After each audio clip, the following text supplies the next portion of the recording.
E kemi diskutu me gjithë modestin, po du më të shti me përsëri që ato. Për shkak se qytetari i Kosovës tash e sa vite e sheh që një pjesë e madhe e njerëzve në politik janë për shkak se nuk fugjojnë vendet punës, ose që shukon rasti pa precedent në shtanë këtë Evropën, ku për herë të parë ke pas plot njerëz ikon 27, po më duket në kohë që i kanë qelë xhiro llogarit edhe kanë marrë paga kur janë bërë deputet kuvendit të Kosovës. Për neve që të njohemi e dim veprimtarinë tonë, punën e suksesshme tonë, kompaninë tonë, është e qartë që nuk e hyn politikë për çdo. Ma ke thonë, kur jemi ul për herë të parë, para se me vendos, që ka thonë veç një arsye edhe një motiv e kam. Për shkak se dojnë me një përgjegjësi, me kontribu venit në një moment të caktuar, për shkak se nuk është e mjaftueshme veç e mira e jonë ose veç pozicioni i jonë, por duhet me dhënë një kontribut në edhe një është përgjegjësi edhe intelektuale, me dhënë një kontribut për venin, edhe që kjo është momenti duhur kur unë du me hynë në politikë. Debate publike kena bot, në media e kanë gjithë, e kujtoj për kohës kur na kanë studenta që i bëjshëm ato debatet për tema politike ato, po nuk e ke përmend asnjëherë.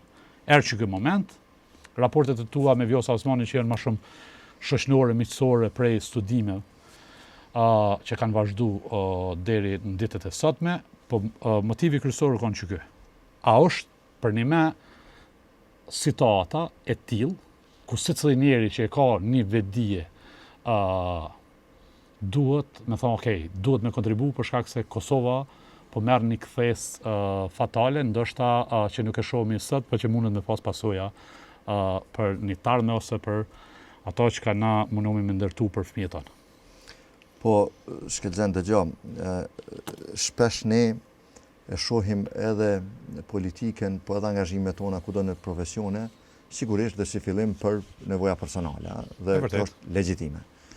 Por, kur njeriu ngrin një stad të zhvillimit profesional, të kontributit apo të mirave materiale dhe familjare të mjaftueshme, sigurisht që e mira s'ka fund, por as e keqja s'ka fund.